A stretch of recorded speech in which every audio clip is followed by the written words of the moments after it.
우리가 너무나도 잘 알고 있는 것처럼 요한복음 6장에서 보리떡 5개와 또 물고기 2마리로 5천 명을 먹이셨던 우리 주님은 그 다음날 사람들에게 내가 생명의 떡이요 내게 오는 자는 결코 줄이지 않을 것이며 나를 믿는 자는 영원히 목마르지 아니할 것이라고 말씀하셨습니다. 어제 떡과 물고기로 먹이셨던 그 일은 주님께서 바로 영생을 얻을 유일한 길이요 진리이심을 보여주시기 위한 표적이었음을 주님께서 설명해 주셨던 것이죠. 그런데 주님께서 그렇게 말씀하시자 사람들은 이 말씀은 어렵도다, 누가 들을 수 있느냐고 수군거리기 시작했습니다. 그리고 성경은 그들 중 많은 사람들이 다시는 주님과 함께 다니지 아니했다고 말씀하고 있습니다. 그토록 분명하게 또 자세하게 반복적으로 설명해 주셨지만 사람들은 주님께서 하신 그 말씀을 전혀 이해하지 못한 채 주님을 떠나갔던 것이죠. 그런데 베드로는 달랐습니다. 주님께서 그에게 너희도 가려느냐고 말씀하시자 베드로는 주여 영생의 말씀이 주께 있사오니 우리가 누구에게로 가오리이까? 라고 대답했기 때문입니다. 베드로만큼은 주님께서 하신 내가 생명의 떡이라는 그 말씀이 무엇을 의미하는지를 분명히 깨닫고 있었던 것이죠. 마태복음 16장에서 주님이 제자들에게 사람들이 인자를 누구라 하느냐고 물으셨을 때도 그러했습니다.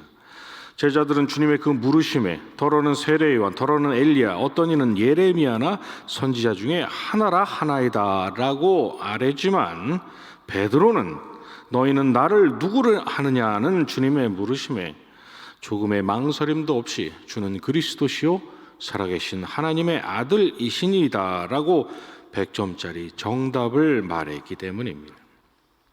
그렇다면 베드로는 어떻게 번번이 이렇게 놀라운 고백을 주님 앞에서 할 수 있었을까요?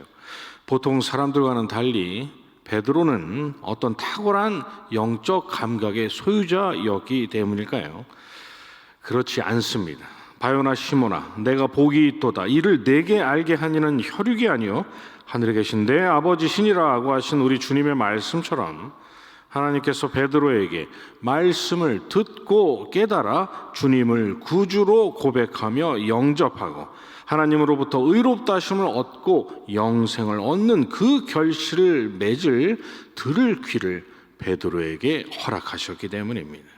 오늘 읽은 본문 10절에서 하나님은 나라의 비밀을 아는 것이 너희에게는 허락되었으나 다른 사람에게는 비유로 하나니 이는 그들로 보아도 보지 못하고 들어도 깨닫지 못하게 하려 함이라 하신 우리 주님의 말씀처럼 주님을 떠나가고 또 주님이 누구이신지를 전혀 몰랐던 사람들에게는 허락하지 않으셨던 그 은혜를 하나님께서 베드로에게는 허락하셨기 때문에 그가 그러한 놀라운 믿음의 고백을 할 수 있었던 것이죠. 그래서 우리 주님께서 베드로의 그 놀라운 고백을 들으시고 베드로야 네가 참 대단하구나 라고 칭찬하지 않으시고 바요나 시모나 내가 복이 있도다 라고 말씀하신 것입니다. 그리고 그래서 오늘 우리가 읽은 본문의 비유를 말씀하신 후에 8절에서 그러니 너희는 좋은 땅이 되거라 라고 말씀하지 않으시고 들을 귀 있는 자는 들을지어다 라고 말씀하셨던 것입니다. 무슨 말씀입니까? 세상에는 2가지 종류의 사람이 있다는 것이죠. 베드로처럼 들을 귀를 가진 사람, 곧 하나님의 말씀인 복음의 진리를 듣고 깨달아서 주님을 구주로 믿고 영접하는 구원의 결실을 맺을 수 있는 좋은 땅과 같은 사람이 있고, 반면 그것이 마귀의 괴계든 세상이 주는 환난이나 시련이든 세상을 향한 염려와 재물을 향한 어떤 탐욕과 욕심 때문이든 간에 영생의 진리를 들어도 깨닫지 못하고 보지 못해서 믿지 않는, 그래서 결국 구원의 결실을 맺지 못하는 길가 같은 사람, 돌밭 같은 사람, 가시덤불로 뒤덮인 사람이 있다라는 것이죠. 그런데 이 두 운명은 사람의 의지나 노력이 아니라 듣고 깨달아 믿고 구원을 얻을 들을 귀를 주시는 하나님의 은혜의 결과요, 또 한편으로는 죄인들이 자신의 죄 때문에 그대로 멸망당하도록 혹시라도 소 뒷걸음질 치다가 쥐잡는 것 마냥 우연하게라도 회개하고 구원을 얻을까 봐서 그 은혜를 조금도 허락하지 않으신 하나님의 무서운 심판의 섭리의 결과라는 것입니다. 그래서 오늘과 똑같은 비유가 기록되어 있는 마태복음 13장에서 우리 주님께서 그러나 너희 눈은 봄으로 너희 귀는 들음으로 복이 있도다라고, 그리고 선지자와 의인이 너희가 보는 것을 보고자 하여도 보지 못하였고 너희가 듣는 것을 듣고자 하여도 듣지 못하였느니라고 말씀하셨던 것입니다. 자신을 선지자요 의인으로 자부하는 그 누구도 이 은혜에 들어오지 못했으되 하나님께서 너희에게는 들을 귀와 보는 눈을 주셨으니 너희는 복이 있는 사람들이라는 것입니다. 너희가 나를 그리스도여 살아계신 하나님의 아들로 깨달아 알고 믿고 구원을 얻은 것은 처음부터 끝까지 하나님의 은혜의 결과라는 것이죠.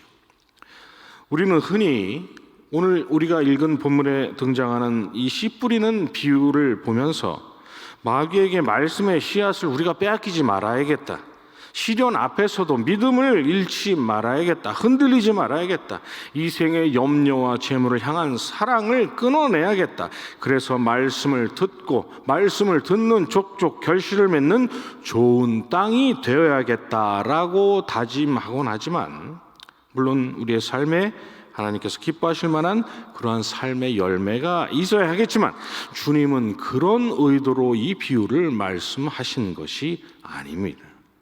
오늘 우리가 읽은 본문 1절 이하에서 성경이 주님께서 두루 다니시며 복음을 전하셨고 사람들에게 들어간 악귀를 쫓아내 주셔서 그렇게 고침을 받은 여인들이 그때부터 주님과 제자들을 자기들의 소유로 섬겼다고 말씀하고 있는 것처럼, 그리고 오늘 본문 12절에서 우리 주님께서 길가에 있다는 것은 말씀을 들은 자니 이에 마귀가 가서 그들이 믿어 구원을 얻지 못하게 하려고 말씀을 그 마음에서 빼앗은 것이오라고 말씀하신 것처럼 주님은 이미 하나님의 자녀된 성도들의 삶을 위한 권면으로서가 아니라 닫혀있던 눈과 귀를 열어주시는 하나님의 은혜 아래서 복음 곧 영생의 진리를 듣고 깨달아 주님을 구주로 영접하고 영생을 얻는 구원의 문제를 다루고 계셨던 것입니다.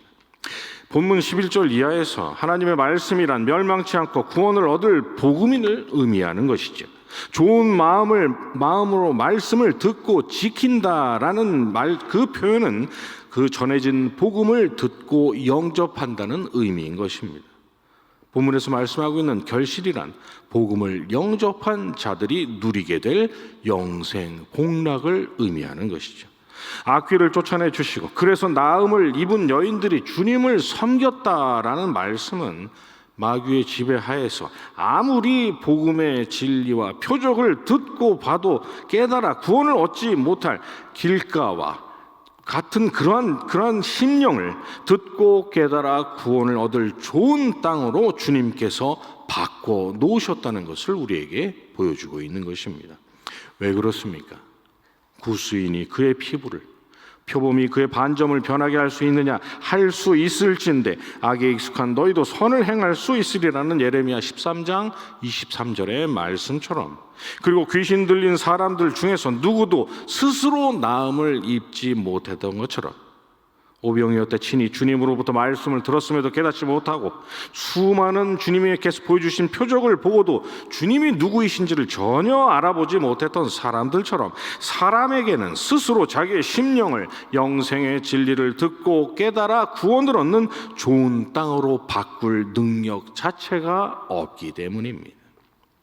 주님께서 악귀들을 쫓아내 주시자 그제서야 비로소 주님을 섬기기 시작했던 여인들처럼 성경을 읽고도 다메섹 도상에서 주님의 부르심을 받고 나서야 그제서야 비로소 성경이 주님을 가리키는 말씀이라는 것을 깨달았던 바울 사도처럼, 그리고 베드로처럼 인생이 좋은 땅으로 변화되는 일은 오직 전능하신 하나님의 은혜의 결과라고 말씀하고 있는 것입니다.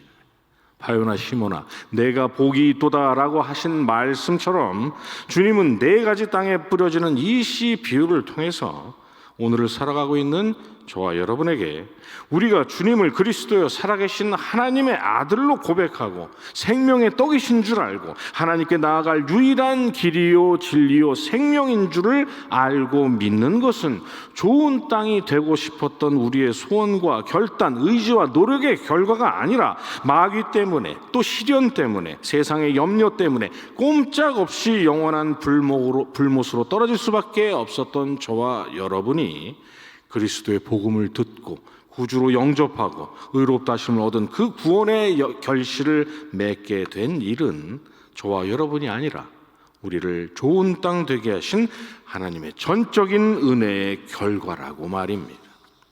그런즉 자랑할 데가 어디 있느냐? 있을 수가 없느니라. 무슨 법으로냐? 행위로냐? 아니라 오직 믿음의 법으로니라. 내게는 우리 주 예수 그리스도의 십자가 외에 결코 자랑할 것이 없다고. 자랑하는 자는 주 안에서 자랑하라고 했던 사도 바울의 고백이 오늘을 살아가는 저와 여러분의 고백이 되어야 마땅하다는 것이죠. 그러나 주님께서 그런 의도로 오늘 본문의 비유를 말씀하지 않은 것이 확실하지만 설령 이 씨 뿌리는 농부의 비유가 이미 하나님의 자녀된 성도의 삶의 열매에 관한 말씀이라고 할지라도 달라지는 것은 하나도 없습니다. 왜냐하면 들을 귀를 주신 하나님의 은혜 아래서 저와 여러분이 의롭다 하심을 받았지만 우리는 여전히 마귀와 세상과 시련과 우리의 육신의 본성 앞에서 갈대처럼 속절없이 흔들리기 일수인 연약하기 짝이 없는 존재들이기 때문입니다. 좋은 땅으로 살아야겠다 결단하고 다짐하고 마귀와 세상과 육신의 본성에 내가 지지 않고 말씀 앞에서 풍성한 열매를 맺어야겠다고 아무리 다짐하고 소원을 가져도 주님 의지하지 않으면, 그래서 주님께서 도와주지 아니하시면 우리의 삶에 하나님께서 기뻐하실 열매가 풍성히 맺어지는 그런 일은 일어나지 않는다는 것입니다. 그래서 요한계시록 4장에서 흰옷을 입고 머리에 금관을 쓰고 앉아있던 24 장로들이 보좌에 앉으신 이 앞에 엎드려 세세토록 살아계시는 이에게 경배하면서 자기들이 쓰고 있던 면류관을 벗어서 그 보좌 앞에 드렸던 것이죠.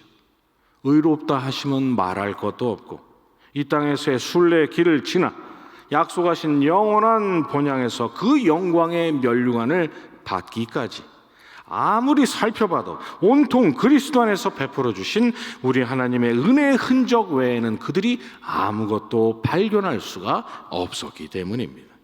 그래서 보좌에 앉으신 그분 앞에서 차마 더 이상 그 영광의 면류관을 쓰고 있을 수가 없었던 것이죠. 나는 사도 중에 가장 작은 자라. 나는 하나님의 교회를 박해하였으므로 사도라 칭함을 받기에 감당하지 못할 자니라. 그러나 내가 나된 것은 하나님의 은혜로 된 것이니 내가 주신 그의 은혜가 헛되지 아니하여 내가 모든 사도보다 더 많이 수고하였으나 내가 한 것이 아니요 오직 나와 함께 하신 하나님의 은혜라고 했던 바울 사도의 고백처럼 그들은 면류관을 벗어들인 그 일로 모든 것이 그리스도 안에서 베풀어 주신 하나님의 은혜라고 찬양과 경배를 온전히 보좌에 앉으신 그분께 돌려드렸던 것입니다. 그렇다면 장차 주님 다시 오실 마지막 날 그런 그들과 함께 모든 영광을 하나님께 돌릴 저와 여러분이 이 땅에서 살면서 가져야 할 자세란 무엇이겠습니까? 아무것도 자랑하지 않고 예수 그리스도 안에서 좋은 땅 되게 하신 하나님께 모든 영광을 돌리는 삶. 난 얼마든지 하나님의 기뻐하실 열매를 스스로 맺으며 살 수 있다고 만용을 부리다가 좌절하고 낙심하지 마시고 처음부터 온전히 우리로 할 수 없는 일들을 할 수 있도록 능력 주실 수 있는 분을 전적으로 온전히 의지하는 것, 바로 이것이 하나님의 자녀여 그리스도인으로서 이 땅을 걸어가고 있는 순례의 길을 살아가고 있는 저와 여러분의 삶의 정답인 것입니다. 하나님께서 허락하신 이번 한 주도 주님 안에서 감사와 찬양이 넘치는 삶, 능력 주시는 분 안에서 하나님께서 기뻐하실 열매로 가득한 그런 풍성한 삶을 살아가시는 저와 여러분이 되시기를 주님의 이름으로 축원합니다. 주님과 주신 기도로 예배 마치고 계속 기도하도록 하겠습니다. 하늘에 계신 우리 아버지여, 이름이 거룩히 여김을 받으시오며 나라의 임하옵시며 뜻이 하늘에서 이룬 것 같이 땅에서도 이루어지이다. 오늘날 우리에게 일용할 양식을 주옵시고 우리가 우리에게 죄 지은 자를 사하여 주는 것 같이 우리 죄를 사하여 주옵시고 우리를 시험에 들게 하지 마옵시고 다만 악에서 구하옵소서. 대개 나라와 권세와 영광이 아버지께 영원히 있사옵나이다. 아멘.